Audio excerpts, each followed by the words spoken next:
अनेक व्यापारी, दुकानदार आणि अन्य व्यावसायिकांनी रस्त्याकडेला असलेल्या झाडांना खिळे ठोकून जाहिरातीचे फलक लावलेत। त्यातून झाडांनाही वेदना होतात।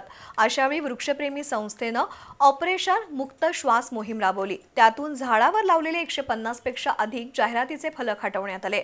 तसंच झाडावर खिळे ठोकू नयेत यासाठी नागरिकांचं प्रबोधन करण्यात आलंय।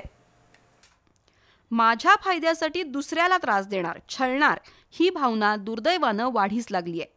आपल्या व्यवसायाची जाहिरात व्हावी यासाठी अनेक झाडांवर डिजिटल फलक किंवा पत्र्याचे बोर्ड लावले जातात। त्यासाठी झाडावर मोठमोठे खिळे मारले जातात। परंतु त्यातून झाडांनाही यातना होतात, कारण झाडांनाही संवेदना असतात। त्यामुळे कोल्हापुरातील वृक्षप्रेमी ऑर्गनायझेशन संस्थेनं ऑपरेशन मुक्त श्वास मोहीम राबवली। त्यातून राजारामपुरी, उद्यमनगर, शिवाजी पेठ, गंगावेश, शुक्रवार पेठ, लक्ष्मीपुरी या परिसरातील झाडांवर लावलेले 150 पेक्षा अधिक जाहिरातीचे फलक काढण्यात आले। वृक्ष संवर्धन कायद्यानुसार झाडावर खिळे मारणं किंवा झाडांना कोणत्याही प्रकारची इजा पोहोचवणं हा गुन्हा ठरतो। त्याबाबत संस्थेच्या कार्यकर्त्यांनी नागरिकांचं प्रबोधन केलं।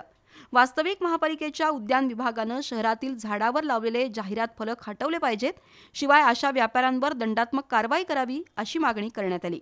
या मोहिमेत वृक्षप्रेमी संस्थेचे अध्यक्ष अमोल बुड्ढे, सचिन पवार, निखिल शेटे, अनिल धस, संदीप लिगाडे, तुषार बांदेकर, यश गायकवाड यांच्यासह सदस्य सहभागी झाले होते।